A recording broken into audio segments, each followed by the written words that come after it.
नमस्कार, स्वागत है आपका। मैं हूं आपके साथ अभितोष सिंह। देख रहे हैं आप हमारा खास कार्यक्रम एक्सरे। तो एक ऐसा शो जहां आप खबरों की गहराई तक जाते हैं और जानते हैं खबर को विस्तार से।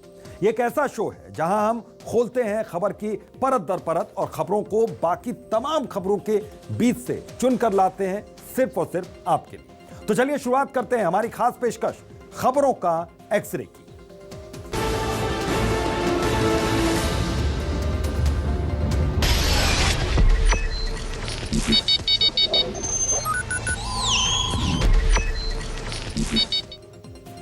तो चलिए आपको बताते हैं कि वो कौन सी खबरें हैं जिसे आज हम अपने खबरों के पिटारों से चुनकर लाए हैं आपके लिए। सिर्फ आज इनका एक्सरे हम करेंगे। तो पहली खबर, एमएसपी बढ़ोतरी से कितनी राहत है, ये पहली खबर होगी आज की, जिसके बारे में हम आपको विस्तार से बताएंगे। इस खबर का हम एक्सरे करेंगे, एक एक पहलू से, एक एक पक्ष से हम आपको रूबरू करवाएंगे। दूसरी खबर, नमाज कक्ष पर सियासत कहां गरमाई हुई है, क्यों गरमाई हुई है और नमाज कक्ष का क्या कुछ लेना देना है सियासत से, ये सब कुछ हम बताएंगे अपनी दूसरी खबर। और आज की तीसरी अहम और बड़ी खबर, एमपी के बासमती को जीआई टैग कैसे मिलेगा, क्या मिल पाएगा या नहीं। हालांकि कोर्ट की चौखट में यह पूरा मसला है। तो ये तीन अहम खबरें हैं और बड़ी खबरें हैं। इन खबरों से आज हमको रूबरू हम आपको करवाएंगे, एक्सरे हम आपको दिखाएंगे। तो एक्सरे में सबसे पहले हम बात किसानों की आज करने वाले हैं, क्योंकि अन्नदाताओं के लिए केंद्र सरकार ने आज बड़ा फैसला लिया। सरकार ने किसानों के लिए बड़ा फैसला लेते हुए रबी की फसल पर एमएसपी यानी कि न्यूनतम समर्थन मूल्य में बढ़ोतरी की है। तो सरकार के मुताबिक मसूर, रेपसीड और सरसों के एमएसपी, जिनमें 400 रुपए प्रति क्विंटल की बढ़ोतरी की गई है, वो पिछले साल की तुलना में उच्चतम वृद्धि है, यानी कि सबसे ज्यादा वृद्धि यह है। तो आज पहली खबर में एमएसपी पर ही हम बातचीत लगातार कर रहे हैं। साथ ही हम बताएंगे कि मध्य प्रदेश और छत्तीसगढ़ के किसानों के रबी की फसलों की एमएसपी में बढ़ोतरी होने पर कितना फायदा उनको पहुंचने वाला है। तो 400 रुपए तक बढ़ गई एमएसपी। समझ सकते हैं आप कि क्या है न्यूनतम समर्थन मूल्य, इसके बारे में भी हम बताएंगे आपको। लेकिन एमएसपी बढ़ने से किसानों के चेहरे पर क्यों रौनक लौटी है, यह भी हम आपको बताएंगे।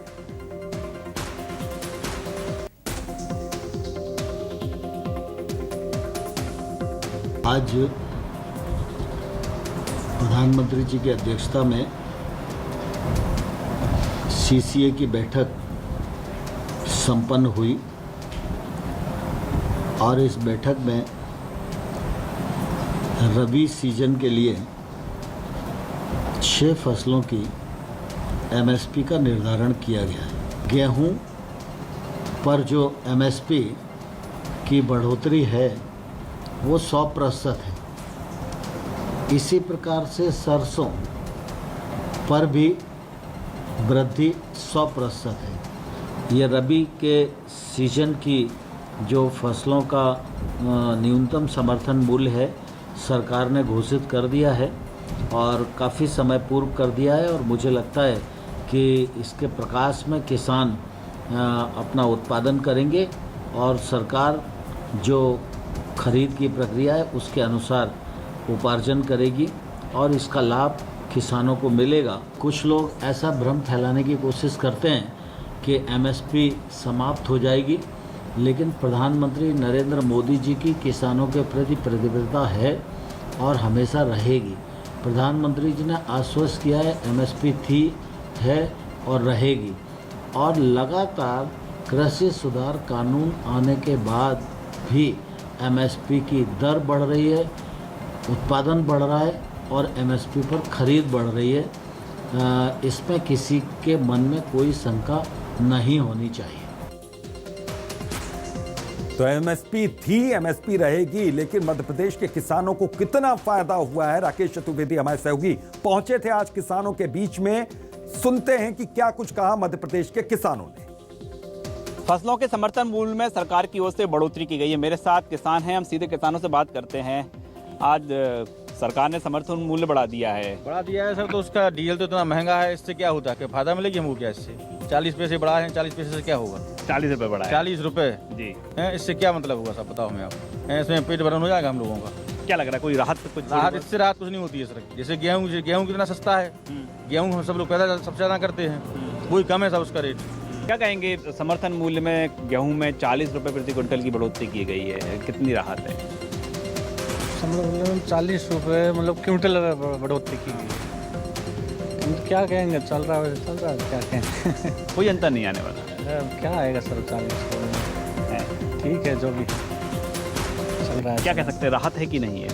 राहत सर, अब किसानों जो भी बढ़ जाए वो अच्छी बात है सर, किसानों के लिए तो। और 40 बढ़ा तो और अच्छी बात है सर। अच्छी बात है क्या? और भी लोग यहाँ पर मौजूद है कि आप लोग किसान हैं? हाँ जी किसान है। तो क्या कहेंगे आप? जो कहेंगे सर कि डीजल तो बहुत महंगा है, और इससे क्या होगा किसान के लिए? 40 पैसे 40 रुपये बढ़ा दिए तो कुछ नहीं है। कुछ नहीं है। किसान क्या करेगा, अगर वो फसल में पानी देगा गेहूं में। अच्छा, मसूर को कैसे लेते हैं? मसूर पे 400 रुपये बढ़ा है। मसूर भी 400 बढ़ा दे तो क्या, वो किसान बहुत कम बेहता है उसके लिए, गेहूं के लिए ज़्यादा बेहता है, और उसकी ज़्यादा जो है ज़रूरत है किसान के लिए, हर के लिए। होना क्या चाहिए? इसको कम से कम होना चाहिए 60 रुपया किलो गेहूँ को, कम से कम 60 रुपये बढ़ना। कम से कम 60 रुपया किलो। आप क्या मानते हैं? पैसे होना तो चाहिए, 4 दिन तो थोड़ा और ज़्यादा होना चाहिए, क्योंकि मैंने जैसे गेहूँ हम लोग बोते हैं तो उसमें खाद महंगाई है, डीजल भी कितना महंगा है, इसलिए तो देखिए, हम सीधे तौर पर किसानों से बात कर रहे थे। समर्थन मूल्य जो फसलों का बढ़ा है उससे किसानों के लिए थोड़ी सी राहत है, लेकिन जिस तरह से महंगाई बढ़ी है, डीजल के रेट बढ़े हैं और दूसरी चीज़ें महंगी हो रही हैं, तो किसानों का यही कहना है कि ये जो राहत है ये ऊँट के मुँह में जीरे के समान है। कैमरामैन राघवेंद्र पांडे के साथ राकेश चतुर्वेदी, न्यूज़ 24 राजगढ़। तो कम से कम मध्य प्रदेश के किसानों की अगर बात करें, बहुत ज़्यादा खुश वो नजर नहीं आ रहे, क्योंकि कह रहे हैं कि डीजल के दाम जो बढ़े हैं उससे उनकी मुश्किलें तो जस की तस बनी हुई है। लेकिन किन किन फसलों पर एमएसपी बढ़ी है, कितनी बढ़ी है, इसके बारे में विस्तार से हम आपको बताते हैं। गेहूं की एमएसपी 40 रुपए बढ़कर 2015 हो गई, पहले 1975 थी। जौ की एमएसपी 35 रुपए बढ़ी है, 1635 हो गई, इससे पहले 1600 थी, जाहिर है।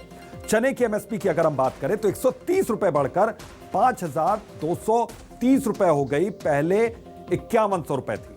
तो मसूर दाल की एमएसपी 400 रुपए बढ़ाई गई, पहले ये 5100 रुपए थी, अब 5500 रुपए हो गई है, यानी कि यहां भी एक बढ़ोतरी हुई है बड़ी।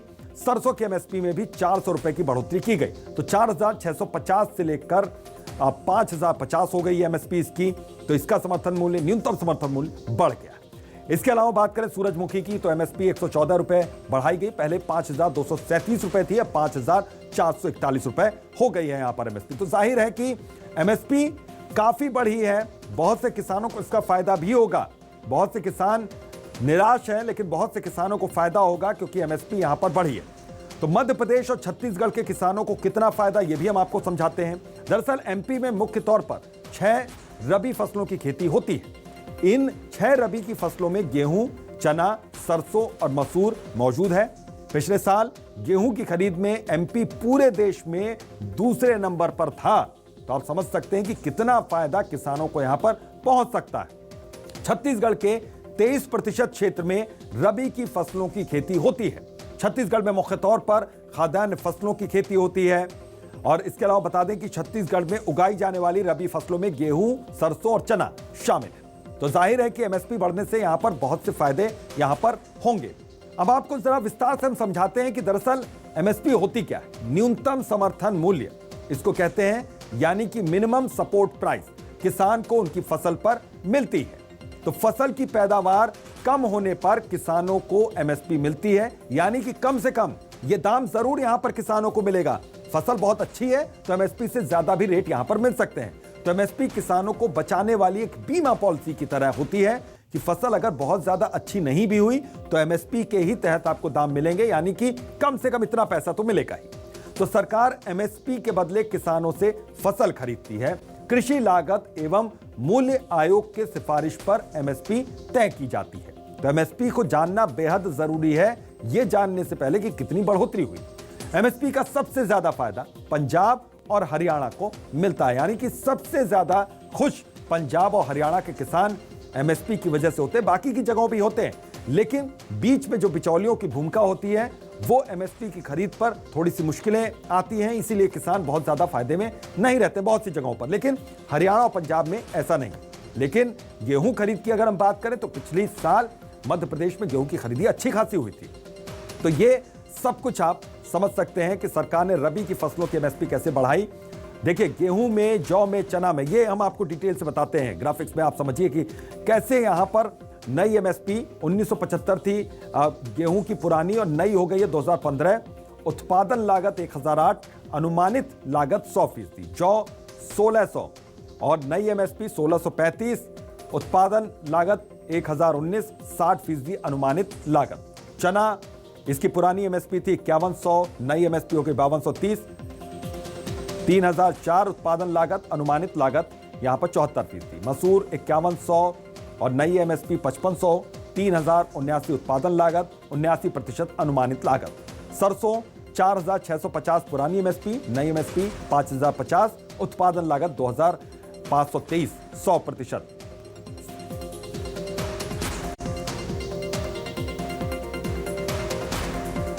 तो भोपाल से शब्बीर अहमद हमारे सहयोगी जुड़े हुए हैं और रायपुर से हमारे पॉलिटिकल एडिटर रुपेश गुप्ता भी जुड़े हुए हैं। पहले शब्बीर का रुख करते हैं। शब्बीर, आप ये बताइए कि मध्य प्रदेश के किसानों को कितना और किस तरीके से फायदा यहां पर होता हुआ नजर आ रहा है, किसानों के नजरिए से बात बताइएगा।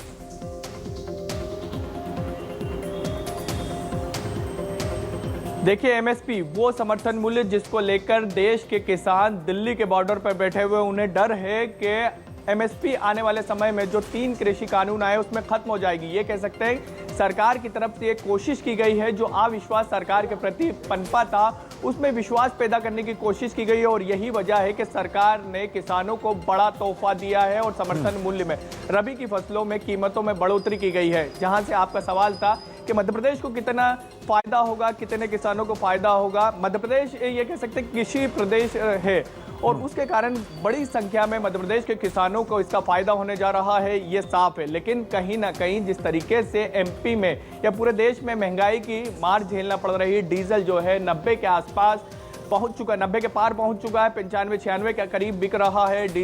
पेट्रोल की कीमत बढ़ती जा रही है, डीएपी खाद की कीमत बढ़ती जा रही है। तो कहीं ना कहीं ये कह सकते हैं किसान के लिए थोड़ी बहुत राहत की खबर है, क्योंकि उनकी फसल की कीमत ज़्यादा लग रही थी और फायदा उतना नहीं मिल पा रहा था। तो सरकार ने, केंद्र सरकार ने थोड़ी बहुत राहत दी है। लेकिन ये कह सकते हैं कि जिस तरीके से राकेश हमारे सहयोगी किसानों के बीच गए थे, साफ तौर पर वो अभी भी सरकार से इतने खुश नहीं है जितने उम्मीद लगाई जा रही थी। तो ये कह सकते हैं कि थोड़ी बहुत राहत है, तो सरकार को और प्रयास करने होंगे, तभी किसान बीजेपी की तरफ रुख करते हुए नजर आएंगे। लेकिन इस वक्त की बात की जाए तो किसान कहीं ना कहीं ये कह सकते हैं कि थोड़े बहुत। बिल्कुल शब्बीर, आता हूं मैं आपके पास।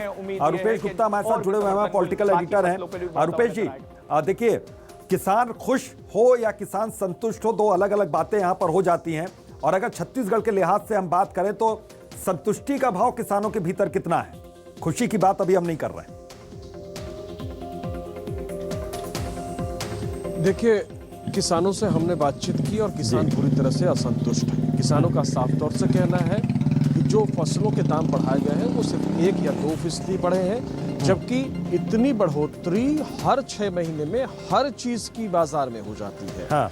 तो फिर ये 1% या 2% और उन फसलों पे जो कि मुख्य फसलें होती हैं, और दूसरी महत्वपूर्ण चीज कि जिन फसलों पे दाम बढ़ाए गए हैं उस पर हमने किसान से पूछा कि जो तिलहन है, तिलहन में 400 रुपए तक एमएसपी बढ़ी है, इस पर आपका क्या कहना है? तो उन्होंने कहा कि तिलहन खरीदता कौन है, कहाँ बिकता है समर्थन मूल्य पर? तिलहन खुले बाजार में ज्यादातर बिकता है क्योंकि सरकारें कम खरीदती हैं। तो ये सब आंकड़ों की बाजीगरी है, किसानों का ऐसा कहना है। और किसान बेहद निराश हैं। वो अभी भी इंतजार कर रहे हैं कि स्वामीनाथन कमेटी की जो रिपोर्ट थी, जिसमें यह कहा गया था कि आय दुगनी की जाएगी, जो लागत मूल्य है जिसमें कि उनकी मजदूरी भी शामिल है, चूंकि वो कई दिनों तक खेत में खटते हैं तो उसका भी पारिश्रमिक जुड़ना चाहिए। उसके बाद जो लागत मूल्य तय होती है उसका 1.5 गुना होना चाहिए। लेकिन किसानों में सबसे ज्यादा नाराजगी केंद्र सरकार को लेकर के है। केंद्र सरकार को किसान विरोधी मानते हैं और खास तौर से जिस तरीके से पूरे देश में माहौल बना हुआ है उसके परिप्रेक्ष्य में। और दूसरी चीज कि छत्तीसगढ़ सरकार अगर किसानों को पैसे दे रही है तो तरह तरह से भारतीय जनता पार्टी की केंद्र की सरकार अड़ंगेबाजी कर रही है। इस साल भी उसना धान खरीदने से केंद्र सरकार ने शुरुआती तौर पे मना कर दिया है।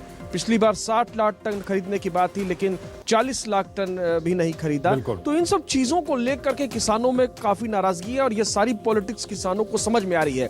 क्योंकि छत्तीसगढ़ एक पैडी प्रोड्यूस स्टेट है, यहाँ पे बहुत ज्यादा गेहूं नहीं होती, जैसा कि आपने अपने रिपोर्ट में भी बताया। रबी की फसल का रकबा सीमित है, लिहाजा किसानों को इससे बहुत ज्यादा फर्क नहीं पड़ रहा है। लेकिन चूंकि किसानों के जो लगातार आंदोलन हो रहे हैं, किसानों को लेकर के जो सरकार की पॉलिसी है उसके खिलाफ जो आक्रोश है, वो सारी बातें किसानों के जहन में और इसे लेकर के किसानों में काफी बिल्कुल आक्रोश कम करने की यहाँ पर कोशिश जरूर हुई सरकार की ओर से, केंद्र सरकार की ओर से, लेकिन बहुत ज्यादा उसमें सफलता मिलती दिख नहीं रही है। बहुत बहुत शुक्रिया आपका, आप दोनों सहयोगियों का यहाँ पर। अब बात करेंगे, खबर क्या है। यूपी विधानसभा में नमाज के लिए विशेष कक्ष बनाने की मांग होने के बाद अब मध्य प्रदेश में भी इस मामले पर सियासत गर्मा गई।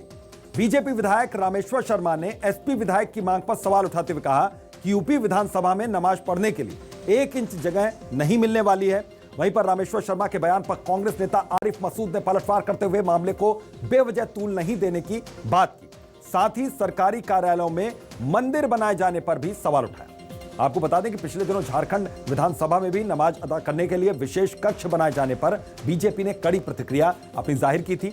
इसके अलावा बिहार में भी बीजेपी विधायक हरिभूषण ठाकुर ने इस मामले पर बयान देते हुए कहा था कि अगर विधानसभा में शुक्रवार को नमाज की छुट्टी दी जाएगी तो मंगलवार को हनुमान चालीसा का भी पाठ होना चाहिए। तो आज इस खबर का हम एक्सरे करेंगे और जानेंगे कि आखिर लोकतंत्र के मंदिर को अखाड़ा क्यों बनाया जा रहा है, वो भी धर्म के नाम पर।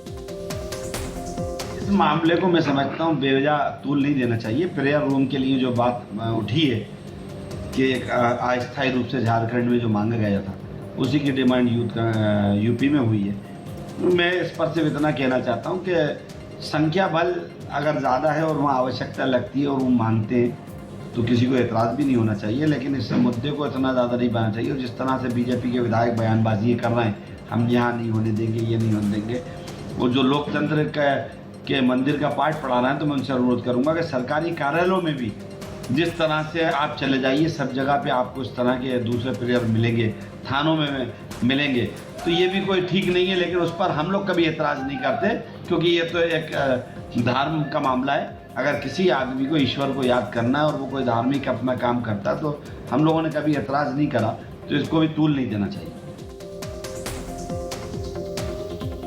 तो खबरों के एक्सरे में सबसे पहले एक्सरे करते हैं झारखंड में हुई मांग की। दरअसल झारखंड विधानसभा में नमाज के लिए अलग कमरा बनाया गया है। तो यहां विधानसभा अध्यक्ष रविंद्रनाथ महतो की तरफ से यह आदेश जारी हुआ था। विपक्षी पार्टी ने इसका जोरदार तरीके से विरोध किया।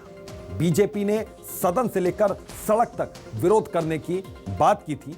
तो हेमंत सोरेन पर मुस्लिम तुष्टीकरण करने का आरोप लगाया गया था। तो झारखंड के पुराने विधानसभा में भी 2 मंदिर यहां पर हैं। तो यह बात हो गई झारखंड की। बात करें उत्तर प्रदेश की, तो उत्तर प्रदेश में एसपी विधायक ने यहां पर नमाज कक्ष बनाने की मांग की। नाम है उनका इरफान सोलंकी। तो हमें नमाज के लिए कार्यवाही बीच में छोड़नी पड़ती है। इरफान सोलंकी ने कहा अलग कक्ष मिलने से किसी को कोई परेशानी नहीं होगी, कोई कठिनाई नहीं होगी। तो एसपी विधायक ये कहते हैं। तो सपा विधायक के बयान के बाद बीजेपी ने भी परिसर में मंदिर बनाने की मांग की है।